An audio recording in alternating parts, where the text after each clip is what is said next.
अब जो new topic है अपना वो डाइलेक्ट्रिक है, ठीक है ना।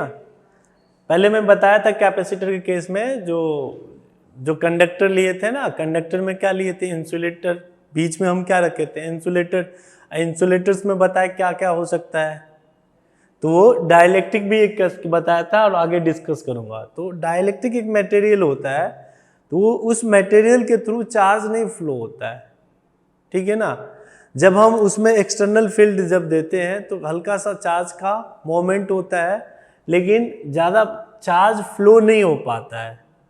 चार्ज फ्लो नहीं होगा और साथ साथ बताए कुछ ना कुछ इलेक्ट्रोस्टैटिक फोर्स लेकिन एग्जर्ट करेगा। तो इसको हम डिफाइन करते हैं ऐसे, इसमें लिखे, इसमें which does not allow the flow of charge through it but the permit them electrostatic force on one another through it, ठीक है ना।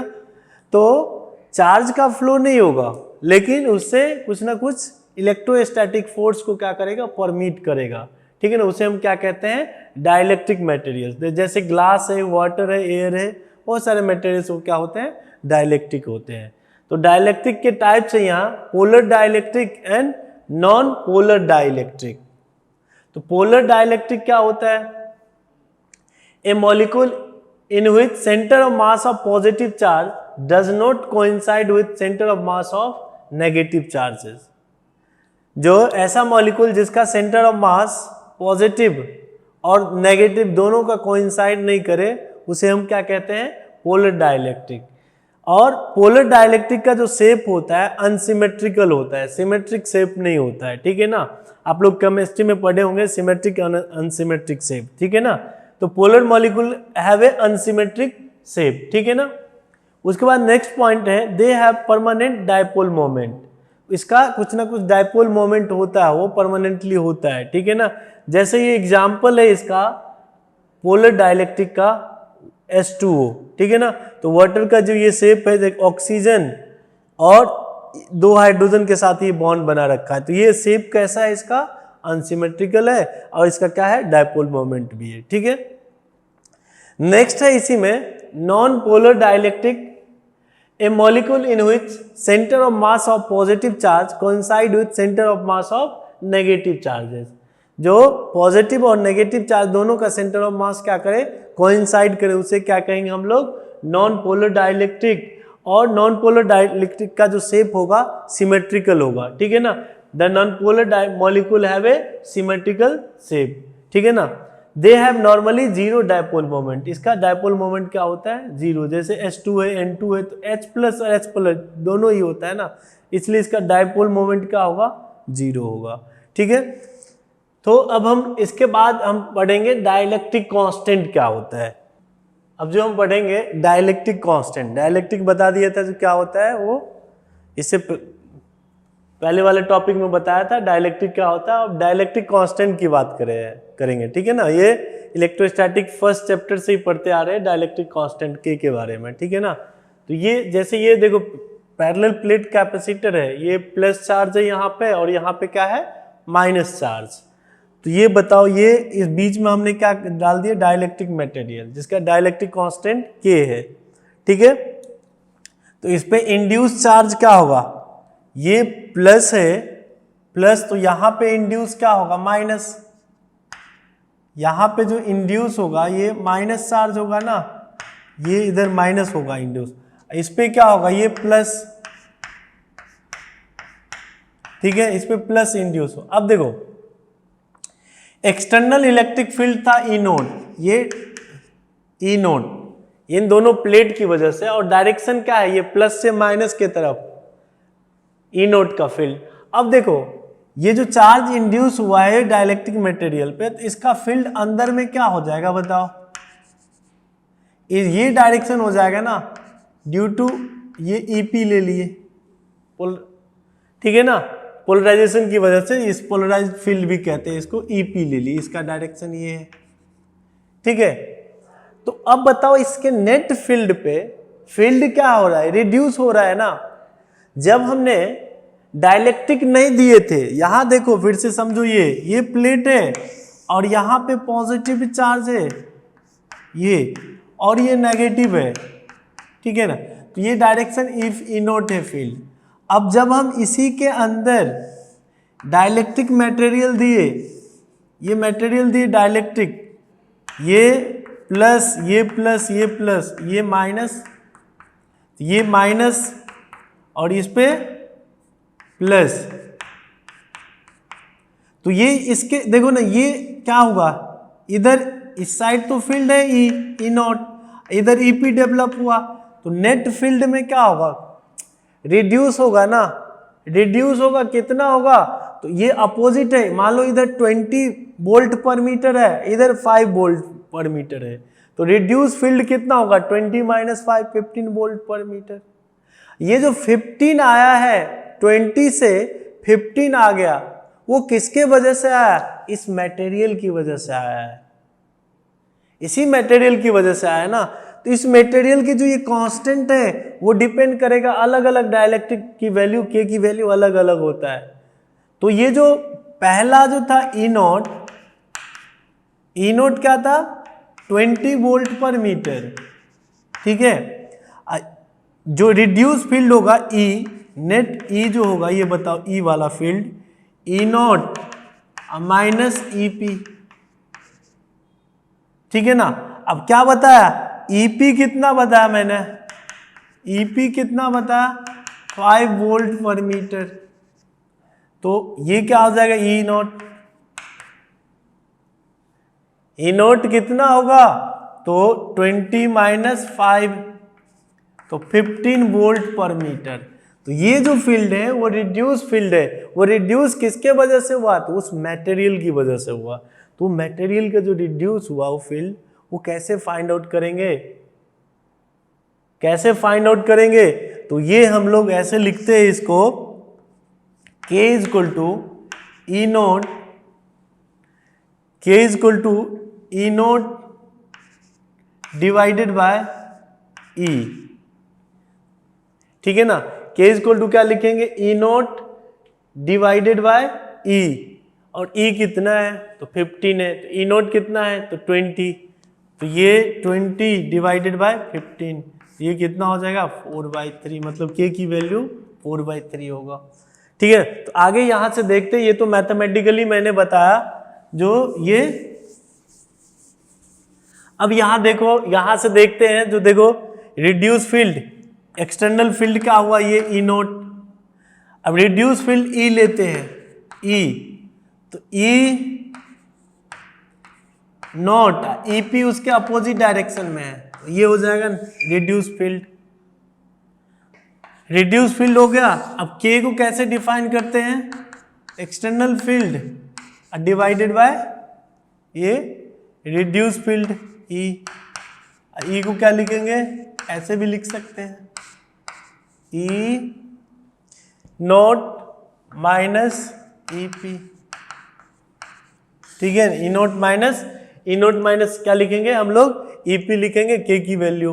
अब देखो अभी बताया, जैसे अब के की वैल्यू कैसे लिख सकते हैं, ई इज इक्वल टू, हम ऐसे भी तो लिख सकते हैं, ई नोट बाई के।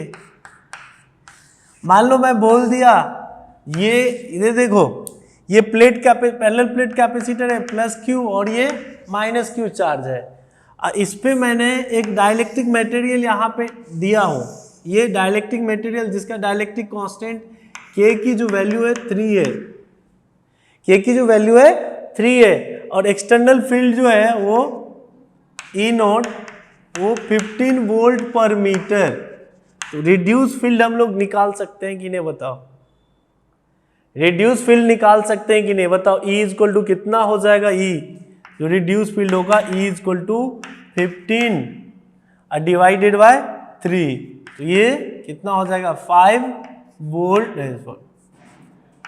वोल्ट पर मीटर। कितना होगा रिड्यूस फील्ड, 5 वोल्ट पर मीटर, ठीक है। तो हम ऐसे डिफाइन कर सकते हैं, जो डाइलेक्ट्रिक कांस्टेंट के है वो external field divided by reduce field होगा, ठीक है। अब इसी में हम लोग कैलकुलेट करेंगे, जो इसके हेल्प से हम इसका एक और इसमें इसका समझो, जो क्या बेसिकली क्या करता है ये डाइलेक्ट्रिक क्या करता है, जब हम किसी भी पैरेलल प्लेट कैपेसिटर के अंदर डाइलेक्ट्रिक डाल देंगे तो वो डाइलेक्ट्रिक फील्ड को क्या कर देगा, कम कर देगा, रिड्यूस कर देगा फील्ड को। ये ज्यादा, अब देखो ना, जितना ज्यादा वैल्यू होगा ना डाइलेक्ट्रिक की, जितना ज्यादा वैल्यू होगा उतना ही फील्ड क्या होगा, कम होगा। ज्यादा से मान लो यहाँ पे एक्सटर्नल फील्ड 15 वोल्ट है और ज्यादा से ज्यादा ये मान लो इसकी वैल्यू पूरा ये कवर कर जाए, ये पूरा ये 15 वोल्ट दे दिए तो कितना होगा, ये केवी दे दिए 15 वोल्ट, तो ये जो रिड्यूस फील्ड कितना हो जाएगा, 1 हो जाएगा। तो जितना के की वैल्यू इंक्रीज होगा उतना ही क्या होगा, फील्ड जो है इसके अंदर डिक्रीज होगा।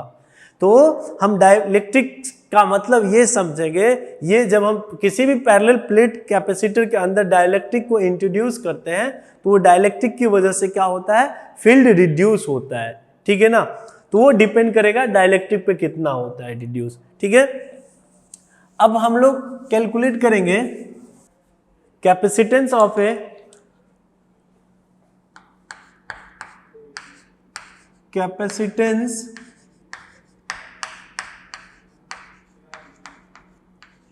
of a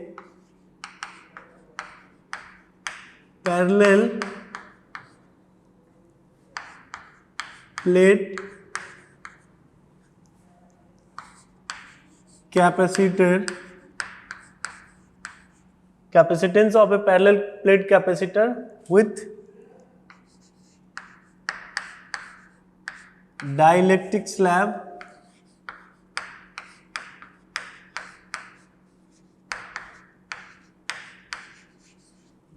with dielectric slab, ठीक है ना।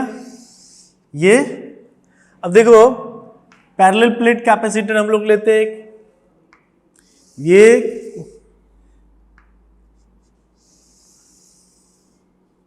ठीक है, दूसरा प्लेट ये लिए,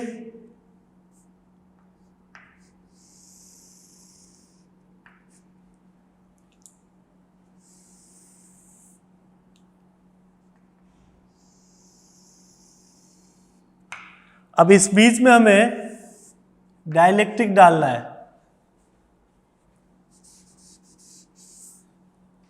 ये वाला प्लेट जो है पॉजिटिव चार्ज है प्लस क्यू, या ऐसे ले सकते हैं प्लस सिग्मा, इस पे क्या लिए माइनस सिग्मा, सिग्मा तो जानते ही हो सब। इसमें मैंने इंट्रोड्यूस कर दिया डाइलेक्ट्रिक स्लैब।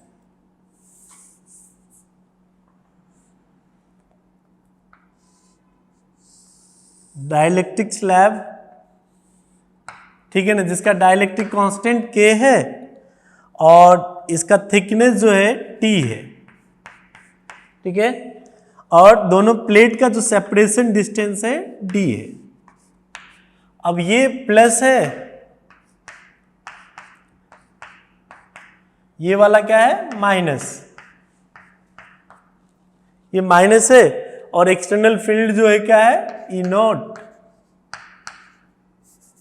ये प्लस सिग्मा से माइनस सिग्मा।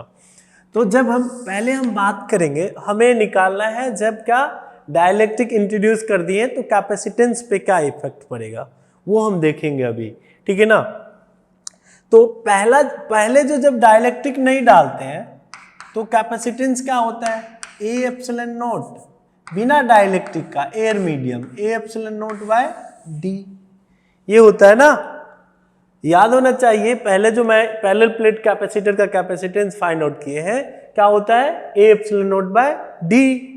अब देखते हैं यहां पे, अब जब डाइलेक्ट्रिक डाल दिया, अच्छा ये बीच में इलेक्ट्रिक फील्ड क्या होता है, E इक्वल टू क्या होता है सिग्मा बाय एप्सिलॉन नॉट, ठीक है ना। E इक्वल टू क्या होता है सिग्मा बाय एप्सिलॉन नॉट। जो एक्सटर्नल फील्ड है, एक्सटर्नल फील्ड क्या है ई नॉट, तो सिग्मा क्या होता है, सिग्मा क्या होता है charge divided by area, charge क्या है क्यू, इस पे चार्ज क्या है प्लस क्यू, इस पे क्या है माइनस क्यू, इस पे माइनस क्यू, इस पे क्या है प्लस क्यू।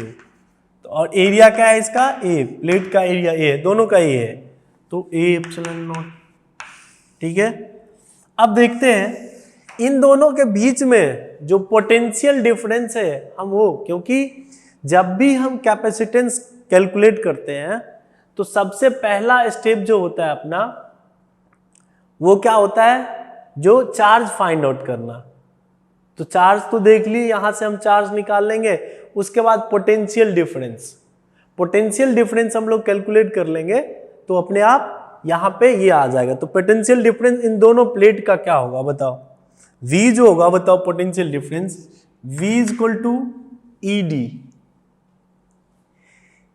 ED E बताओ, अब इलेक्ट्रिक फील्ड E जो होगा बताओ, electric field E not, E not किसके लिए अब बताओ, ये जो डाइलेक्ट्रिक स्लैब नहीं दी उसके लिए ना, E not into D plus E into D minus T.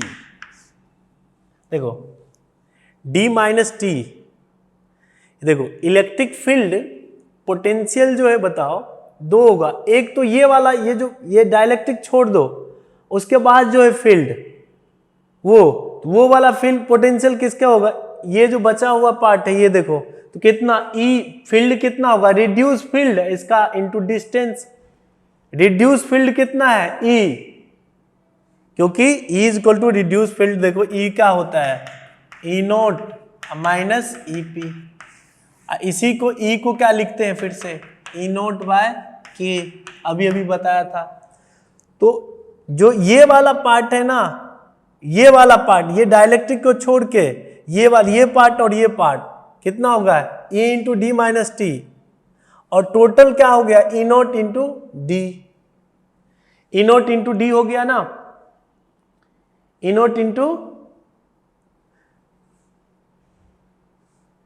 Total हो गया E नॉट इंटू ये E नॉट होगा, एक मिनट थोड़ा सा मिस्टेक है यहाँ पे, एक मिनट रुको, V जो होगा V क्या होगा, एक तो होगा ये वाला पार्ट, ये टोटल ले लेते हैं पहले, तो टोटल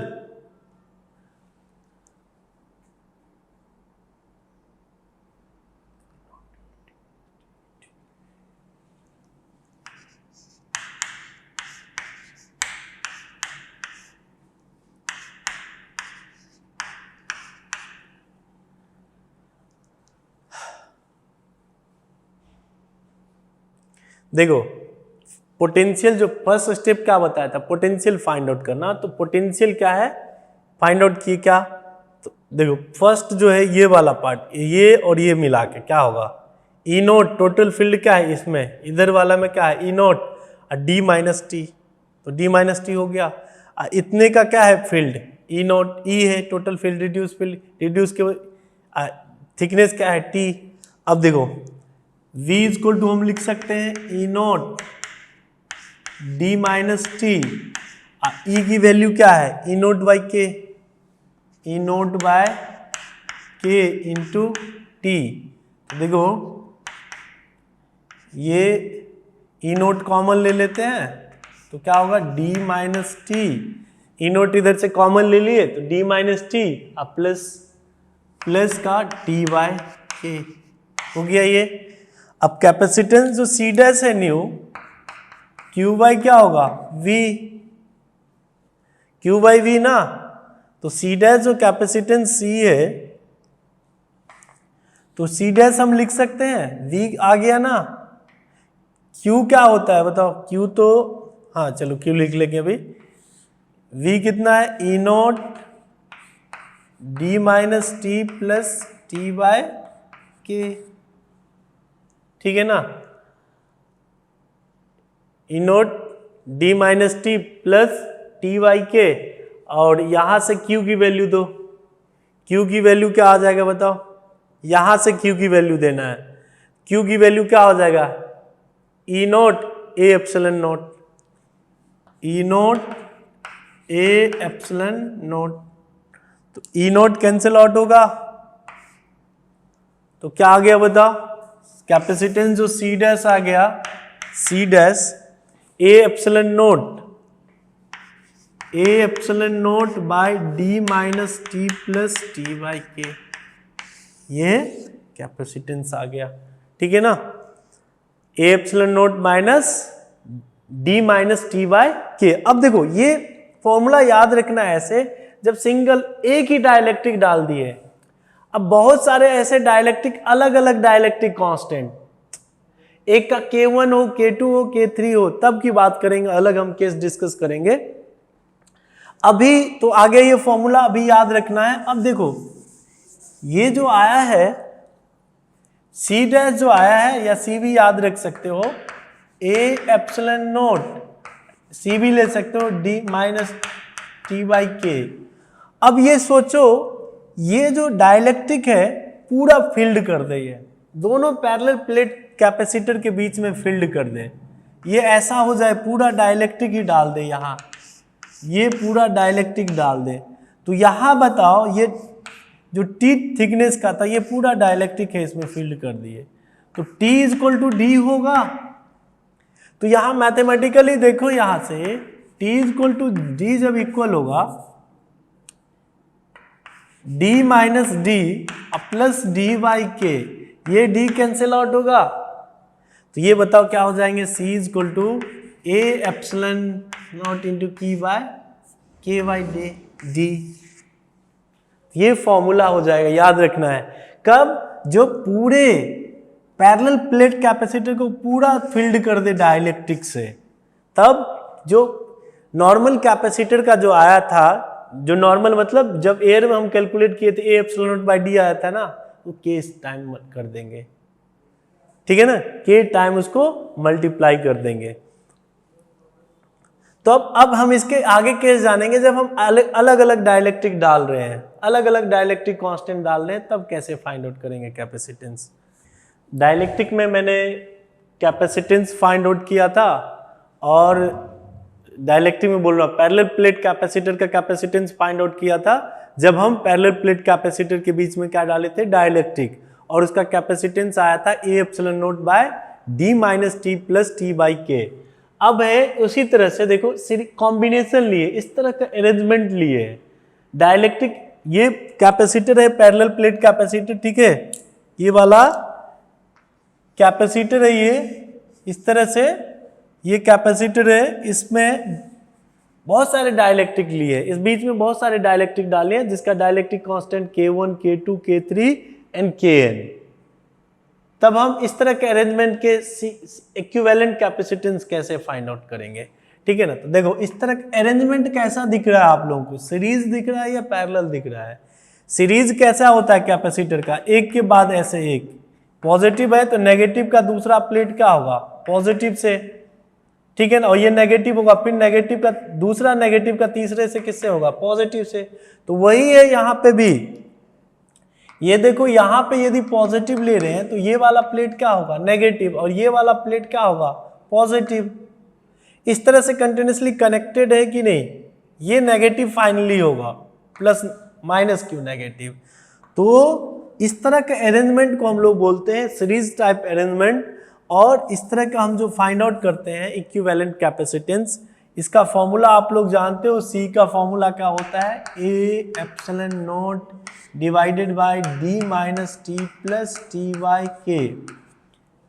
तो C इक्विवेलेंट जो लेंगे हम लोग, तो क्या लेंगे, डाइलेक्ट्रिक डाल दिए तो C A एप्सिलॉन नॉट। अब देखो अलग अलग लेते हैं, D जो है वो क्या है, सेपरेशन डिस्टेंस है, टोटल जो सेपरेशन डिस्टेंस है इन दोनों का, ये टोटल डिस्टेंस क्या है, D है।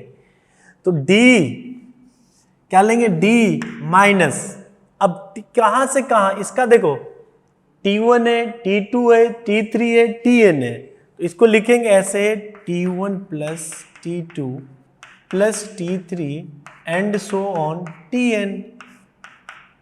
अब प्लस 1/k कॉमन लेते हैं, 1/k कॉमन लेंगे तो यहां बताओ क्या हो जाएगा, T1 plus T2 plus T3 and so on Tn होगा। तो इस तरह से हम कैपेसिटेंस निकालेंगे। नहीं, अलग मेथड से, प्रॉपर मेथड चलना है तो इसका मान लीजिए इसका C1 है, C2 है, C3 है, Cn है, ठीक है ना। तो 1/सीरीज इक्विवेलेंट में क्या होता है, C equivalent 1/C1 plus 1/C2 and so on 1/Cn। इस मेथड से भी आप कर सकते हो सॉल्व, ठीक है ना। तो C इक्विवेलेंट निकाल सकते हो, ठीक है ना। C इक्विवेलेंट इस तरह से निकाल सकता हूँ। क्वेश्चन आगे देखेंगे फिर कैसे करेंगे वो बताऊंगा मैं, ठीक है ना। तो ये तो हो गया सीरीज में जब अरेंजमेंट हो तब। यदि इस तरह का अरेंजमेंट हो, इस तरह का अरेंजमेंट देखो पैरेलली है कनेक्टेड। पैरेलल कब होता है? जब दोनों दो पॉइंट के बीच में पोटेंशियल डिफरेंस सेम हो। देखो ये भी, जो ये भी डाइलेक्ट्रिक, ये वाला फर्स्ट है इसका पोटेंशियल, और सेकंड वाला का देखो ये सारे पॉइंट ऐसे ही है ना, सेम है ना, दूसरा पॉइंट भी सेम है, तो इक्यू पोटेंशियल हुआ कि नहीं? ये सारा वाला इक्यू पोटेंशियल हुआ, ऊपर वाला, नीचे वाला भी क्या है? इक्यू पोटेंशियल। तो इस तरह के अरेंजमेंट को हम लोग क्या कहते हैं? Parallel arrangement. और पैरेलल अरेंजमेंट में जो सी इक्विवेलेंट निकालेंगे, पैरेलल में क्या होता है कैपेसिटर में? C equivalent C1 plus C2 and so on Cn, यही होता है ना। C इज इक्वल टू क्या होता है? A epsilon naught by D, A epsilon naught by D। अब देखो C इक्विवेलेंट का यहाँ पे A epsilon note K1, A कितना है? इसका एरिया अलग अलग लिए है, एरिया प्लेट का अलग अलग है, ठीक है ना। तो इसका एरिया A1 है, तो A1 बाय D। D तो सेम है ना सबका, ये D है, D सेम है, ठीक है ना। तो अब दूसरा का क्या हो जाएगा? A epsilon A2 epsilon note K2 divided by D and so on कितना होगा? Plus AN epsilon note KN divided by D। सब में कॉमन क्या आएगा? सब में कॉमन आएगा क्या? Epsilon naught by D। तो A1 बाय क्या होगा? A1 K1 plus A2 K2 and so on क्या होगा? AN KN। इस तरह से हम लोग सीरीज और पैरेलल कॉम्बिनेशन का इक्विवेलेंट कैपेसिटेंस